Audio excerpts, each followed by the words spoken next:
বিশেষ কোনো বিপদ আপদ মুসিবত না হলে আমি আলহামদুলিল্লাহ এই আমলটা কখনো ছাড়ি না, প্রতিদিন করি আলহামদুলিল্লাহ। আজকেও শুরুতেও এই আমলটা আমি করে নিয়েছি। সূরা ইখলাস, সূরা ফালাক, সূরা নাস, কোরআনে কারীমের এই শেষের তিনটা সূরা এমন তিনটা সূরা যে আমাদের প্রিয় নবী সাল্লাল্লাহু আলাইহি সাল্লাম সারাদিনে সবচাইতে বেশি সংখ্যক বার যেই সূরাগুলোকে ওয়াজিফা হিসাবে আমল হিসাবে পড়ার নির্দেশ দিয়েছেন কোরআনে কারীমের, সেই সূরাগুলো হলো এই তিনটা সূরা। এই তিনটা সূরা দিনে এবং রাতে যত বেশি সংখ্যক বার পাঠ করতে হয়, অন্য কোনো সূরা এমনকি অন্য কোনো দোয়া এত বেশি সংখ্যক বার পাঠের নির্দেশ কোরআনে অথবা হাদিসে কোথাও দেওয়া হয় নাই। তাহলে এই তিনটা সূরার মর্যাদা, এর কি মর্তবা, এর কি বৈশিষ্ট্য, এর কি মাহাত্ম্য আছে সেটা বুঝবার জন্য আর কিছুর প্রয়োজন নাই। এই একটি কথা যথেষ্ট যে দিন এবং রাত 24 ঘন্টার ভেতরে কোরআনে কারীমের এই শেষ তিনটা সূরা, সূরা ইখলাস, সূরা ফালাক, সূরা নাস, এগুলোকে যত বেশি সংখ্যক বার নবী সাল্লাল্লাহু আলাইহি সাল্লাম পড়ার নির্দেশ দিয়েছেন, তিনি নিজে পাঠ করতেন, এত বেশি সংখ্যক বার অন্য আর কোনো দোয়া, আর কোনো সূরা, আর কোনো আয়াত, আর কোনো কিছু পাঠ করার নির্দেশ আমাদেরকে কোরআন হাদিস দেয় নাই। এখান থেকে এই তিনটার সূরা যে আল্লাহর কাছে কত গুরুত্বপূর্ণ, নবী সাল্লাল্লাহু আলাইহি সাল্লামের কাছে কত গুরুত্বপূর্ণ যে রিপিটেডলি এত বেশি সংখ্যক বার পাঠ করার নির্দেশ দেওয়া হয়েছে, এটা পরিষ্কারভাবে বোঝা যায় কি যায় না বলেন? সময়ত ভাইরা আমার, সূরা ইখলাস, সূরা ফালাক, সূরা নাস, এই তিন সূরা দিন এবং রাত সব মিলিয়ে আমাদের প্রিয় নবী সাল্লাল্লাহু আলাইহি ওয়াসাল্লাম তিন জায়গায় তিনি তিন সময় এই সূরাগুলো পাঠ করতেন। একটা হলো সকাল এবং সন্ধ্যায়, সকাল এবং সন্ধ্যায় নবী করিম সাল্লাল্লাহু আলাইহি সাল্লাম তিন কুল পড়তেন। এটাকে সংক্ষেপে বলা হয় তিন কুল, যেহেতু তিন সূরার শুরুতে কুল শব্দটা আছে এই জন্য সংক্ষেপে বলা হয় তিন কুল। এই তিন কুল ইখলাস, ফালাক, নাস, এই শেষের তিনটা সূরা কোরআনের, এই তিনটা সূরাকে আমাদের প্রিয় নবী সাল্লাল্লাহু আলাইহি সাল্লাম সকাল সন্ধ্যায় পড়তেন। একটা টাইম পাইলাম, কোন টাইমে পড়তেন? সকাল এবং সন্ধ্যায়। সকাল এবং সন্ধ্যার পাশাপাশি তিনি রাতে ঘুমানোর আগে আবার পড়তেন। তাহলে দুইটা টাইম পাইলাম। আরেকটা টাইম হলো 5 ওয়াক্ত নামাজের পরেও তিনি পাঠ করতেন। তাহলে কয় টাইম হলো? 3 টাইম। 3 কুল পড়তে হয় প্রতিদিন রাত পুরা 24 ঘন্টার মধ্যে। কয় টাইম? 3 কুল 3 সময়ে পড়তে হয়। সকাল এবং সন্ধ্যা এবং রাত এই সময়গুলোতে পড়তে হয় প্রত্যেকটা 3 বার করে। 3 বার পড়লে কি লাভ হয়? নবী করিম সাল্লাল্লাহু আলাইহি সাল্লামের পরিষ্কার হাদিস রয়েছে, যদি কেউ সকালে 3 কুল 3 বার করে পাঠ করে, সূরা ইখলাস 3 বার, সূরা ফালাক 3 বার, সূরা নাস 3 বার যদি কেউ পাঠ করে, সন্ধ্যার আগ পর্যন্ত সারা দিনের জন্য ওই পাঠকারী ব্যক্তি আল্লাহ তাআলার জিম্মায়, আল্লাহর হেফাজতে, আল্লাহর নিরাপত্তায় সে চলে যায়। যত প্রকার অনিষ্ট আছে, ক্ষতি আছে, দৃশ্যমান ক্ষতি, অদৃশ্যমান ক্ষতি, সব ধরনের ক্ষয়ক্ষতি থেকে এবং আকস্মিক বিপদ থেকে, মুসিবত থেকে আল্লাহ রাব্বুল আলামিন ওই ব্যক্তিকে হেফাজত করেন, যে ব্যক্তি ইয়াকিনের সাথে, ঈমানের সাথে, দৃঢ়তার সাথে আল্লাহ তাআলার কাছে প্রার্থনা করে এই সূরাটা সকালে 3 বার পাঠ করে। একইভাবে যে ব্যক্তি সন্ধ্যায় পাঠ করে, মাগরিবের আগে বা পরে, আসরের পর থেকে নিয়ে মাগরিবের আগে কিংবা এশার আগ পর্যন্ত পুরো সময়ের ভিতরে যদি কেউ এই 3 কুল 3 বার পাঠ করে, তো সারা রাত জুড়ে ওই ব্যক্তি, এই পাঠকারী ব্যক্তি আল্লাহ রাব্বুল আলামিনের নিরাপত্তায় প্রবেশ করে যায়। একইভাবে আমাদের প্রিয় নবী সাল্লাল্লাহু আলাইহি সাল্লাম প্রত্যেক 5 ওয়াক্ত নামাজের প্রত্যেক ওয়াক্তের পর এই 3 কুল পাঠ করতেন একবার। কয়বার?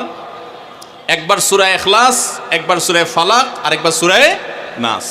তাইলে মোট দিন এবং রাতে কয় জায়গায়, কয় টাইমে এই সূরাগুলো পাঠ করতে হয়? 3 টাইম। একটা হলো সকাল সন্ধ্যায়, আরেকটা হলো রাতে শোয়ার আগে, আরেকটা হলো 5 ওয়াক্ত নামাজের, 5 ওয়াক্ত নামাজের পরে একবার করে, একবার সূরা ইখলাস, একবার সূরা ফালাক, একবার সূরা নাস। ফজরের পরে, আবার যোহরের পরে, আবার আসরের পরে, আবার মাগরিবের পরে, আবার এশারের পরে। তাহলে দিন এবং রাত 24 ঘন্টায় এই 3 কুল কত বেশি গুরুত্বপূর্ণ হলে কোরআনের অন্য কোনো সূরা, অন্য কোনো আয়াত এত বেশি জায়গায়, এত বিভিন্ন জায়গায়, বিভিন্ন সময় নবী সাল্লাল্লাহু আলাইহি সাল্লাম এত সংখ্যকবার আমাদেরকে পাঠের নির্দেশ দেন নাই। এখান থেকে বোঝা যায় এই সূরাগুলো কত গুরুত্বপূর্ণ, কত প্রয়োজনীয় এবং কত ফজিলত এবং মর্যাদাপূর্ণ। ভাইরা আমার, দিন এবং রাত 24 ঘন্টার ভিতরে 3 সময়ে এই সূরাগুলো মোট কতবার পাঠ করা হয়? আসুন আমরা হিসাব করি। সকাল, সন্ধ্যা এবং রাতে 3 বার করে যদি পাঠ করা হয় তাহলে কয়বার হলো? 9 বার করে। সকালে 3 বার, সন্ধ্যায় 3 বার, রাতে 3 বার, তাহলে মোট কয়বার হলো? 9 বার। আর 5 ওয়াক্ত নামাজের পরে 5 বার, কয়বার হলো? 9 আর 5 কত? 14। সূরা ইখলাস দিনে কয়বার পড়তে হয়? কমপক্ষে 14 বার পাঠ করা সুন্নাহ। সূরা ফালাক দিনে 14 বার পাঠ করা সুন্নাহ। সূরা নাস দিনে 14 বার পাঠ করা, এটা সুন্নাত নবী সাল্লাল্লাহু আলাইহি সাল্লামের। এই আমলটা আমরা অনেকে জীবনে আজকে প্রথম শুনেছি, অনেকে হয়তো আগে থেকে জানি।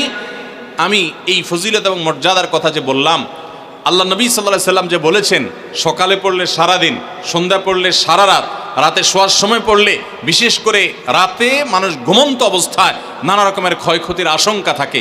এই সব ধরনের ক্ষয়ক্ষতি থেকে আল্লাহর নিরাপত্তা এসে চলে আসে। আল্লাহ তার হেফাজতে জিম্মাদারি নিয়ে নেন, দায়িত্বশীল হয়ে যান। সব কিছু থেকে যথেষ্ট, সব কিছু থেকে আল্লাহ তাআলা তাকে নিরাপদ করে দেন। এই বিশ্বাস, এই ইয়াকিন নবী সাল্লাল্লাহু আলাইহি সাল্লামের কথার প্রতি আমাদের আছে না নাই? তাহলে এই সূরাগুলো আমরা আজ থেকে আমল করব তো ইনশাআল্লাহ। এই 3 কুল সকাল সন্ধ্যায় এবং রাতে ঘুমানোর আগে এটা পাঠ করার একটা বিশেষ পদ্ধতি আছে। সেটা হলো নবী করিম সাল্লাল্লাহু আলাইহি সাল্লাম শিক্ষা দিয়েছেন এই 3 কুল, সূরা ইখলাস 3 বার পড়বেন, সূরা ফালাক 3 বার পড়বেন, সূরা নাস 3 বার পড়বেন। পড়ে 2 হাতকে এরকম কোষ করবেন, এভাবে কোষ করবেন। কোষ করে এই কোষের মধ্যে ফু দিবেন, নিজের কোষের ভিতরে 3 বার পড়ে ফু দিয়ে এরপর সেটাকে পুরো শরীরের মধ্যে মুছে ফেলবেন। যেখানে যেখানে হাত নেওয়া সম্ভব হয়, শরীরের যতটুকু জায়গায় হাত নেওয়া সম্ভব হয়, সামনে পেছনে চেষ্টা করে যতটুকু সম্ভব হয় ততটুকু মাসা করবেন, মুছবেন হাত দিয়ে। এর মাধ্যমে আল্লাহ তাআলা আপনাকে হেফাজত করবেন। ছোট ছোট বাচ্চা যারা আছে, দুধের শিশু, 2 বছর, 4 বছর, 6 বছর, যারা পড়তে পারে না এখনো বা মুখস্থ নাই, সেই বাচ্চাদেরকে মা বাবা বা তাদের কাছের কোনো লোকজন তারা পড়ে 3 বার ফু দিবেন। আবার 3 বার পড়ে নিজের ছেলে মেয়ের সবার শরীরে ফু দিয়েন না, প্রত্যেকের জন্য 3 বার। আপনারটা আপনি করবেন, বাচ্চাকে করে দিবেন। এই আমলগুলো আল্লাহ তাআলা আমাকে যেদিন জানার তৌফিক দিয়েছে, আপনাদের উৎসাহের জন্য বলি, সারাদিনে আর কোনো আমল করতে পারি আর না পারি, নফল আমল হিসাবে এই আমলটা সজ্ঞানে, বিশেষ কোনো বিপদ আপদ মুসিবত না হলে আমি আলহামদুলিল্লাহ এই আমলটা কখনো ছাড়ি না, প্রতিদিন করি আলহামদুলিল্লাহ। আজকেও শুরুতেও এই আমলটা আমি করে নিয়েছি। আপনারা সবাই আমলটা করবেন তো ইনশাআল্লাহ? কে কে নিয়ত করছেন আজ থেকে 3 কুল, এই 3 টাইম জীবনে কখনো ছাড়বেন না? একটু দাঁড়ায় হাতটা তুলে আল্লাহকে দেখাই দেন। সবাই নিয়ত করছেন তো? আল্লাহ আমাদের সবার হাতগুলোকে কবুল আর মঞ্জুর করে নিন। আল্লাহ তাআলা আমাদের সকল ক্ষয়ক্ষতি থেকে হেফাজতের জন্য আল্লাহ একাই যথেষ্ট হয়ে যান। ভাইরা আমার, তাহলে 3 কুলের আমলটা করবো তো ইনশাআল্লাহ? 3 কুল সম্পর্কে আরো অনেক কথা বলার আছে। এই 3 কুলের ফজিলত এবং মর্যাদা নিয়ে আরো বহু কথা শোনাবার আছে, কিন্তু আমি শুধুমাত্র এটুকু যথেষ্ট মনে করি আমলের জন্য। আমরা এটাকে আমল করব। আমাদের সারা দিনে সারা রাতে কত রকমের বিপদ আপদের ভয় থাকে, আশঙ্কা থাকে। আপনি যদি কোনো এলাকার কোনো প্রভাবশালী ব্যক্তির সাথে আপনার পরিচয় থাকে, আর ওই ব্যক্তি যদি বলে তোমার কোনো সুবিধা অসুবিধা যেন না হয়, এই এলাকায় প্রবেশ করলে আমাকে একটা SMS করে রাখবা।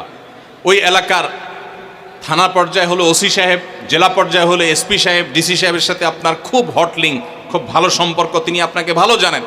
আপনাকে বলে দিয়েছে তুমি সেখানে গেলে তুমি আমাকে শুধু SMS করবা। আপনি SMS করেছেন, তিনি রিপ্লাই দিয়ে বলেছেন ঠিক আছে তুমি এলাকায় ঢুকছো, আমি দেখতেছি, অসুবিধা নেই।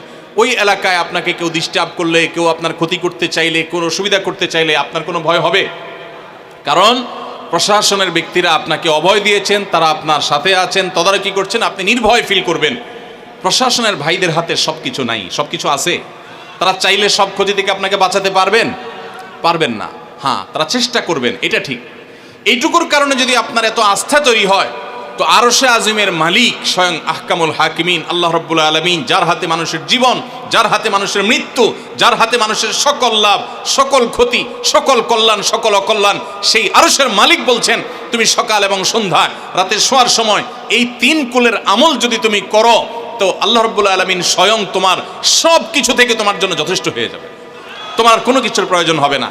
আল্লাহর কথার প্রতি যদি ইয়াকিন থাকে, নবী সাল্লাল্লাহু আলাইহি ওয়াসাল্লামের হাদিসের প্রতি যে বিশ্বাস থাকে যদি, তাহলে ইনশাআল্লাহ আজ থেকে আমরা কেউ, আমল পর্দা আলের মা বোনরা যারা শুনছেন, আমরা যারা শুনছি, আমরা কেউ এই আমলটা ছাড়বো না ইনশাআল্লাহ।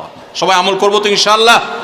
তাহলে 3 কুল 3 টাইমে দিনে মোট 14 বার এটা আমরা পড়বো। এখন পড়ার ক্ষেত্রে আবার একটা সমস্যা হলো, এই টাইপের আমলগুলো আমরা পড়ি খুব তাড়াহুড়া করে। যেমন সুবহানাল্লাহ 33 বার, আলহামদুলিল্লাহ 33 বার, 5 ওয়াক্ত নামাজের পরে আল্লাহু আকবার, আছে না নাই? এগুলো সাধারণত কিভাবে পড়ে মানুষ বলেন? আমরা তো সবাই এ রোগের রোগী। কিভাবে পড়ি আমরা বলেন? সুবহানাল্লাহ সুবহানাল্লাহ সুবহানাল্লাহ সুবহানাল্লাহ সুবহানাল্লাহ সুবহানাল্লাহ সুবহানাল্লাহ। আমি যদি এখন মেজো ভাইকে বলি, ভাই আল্লাহ আপনার ভালো রাখবে, ওয়ালাইকুম আসসালাম ভাই, কী হয়েছেন? আমি যদি তাড়াহুড়া করে কথা বলবো, উনি বলবে লোকটা কি মাথা কোনো সমস্যা হলো কিনা। কারণ আমি একটা মানুষের সাথে যখন কথা বলবো, এমনকি ওনার প্রশংসা, সুবহানাল্লাহ মানে আল্লাহর পবিত্রতা বর্ণনা করা, এটা আলহামদুলিল্লাহ মানে আল্লাহর প্রশংসা করা। তো আপনি আল্লাহর প্রশংসা, আল্লাহর গুণকীর্তন করতে গিয়ে যদি বলেন যে উনি খুব ভালো মানুষ, উনি এটা করে, উনি সেটা করে, আমি তাড়াহুড়া করে বলবো যে কী ব্যাপার ভাই, আপনারা কেউ দৌড়ায় নাকি? তো আপনি সুবহানাল্লাহ আলহামদুলিল্লাহ যদি তাড়াহুড়া করে পড়েন, তো এই সুবহানাল্লাহ আলহামদুলিল্লাহ যে মর্যাদা আপনার পাওয়ার কথা, তাড়াহুড়ার কারণে সেই মর্যাদা পাবেন না।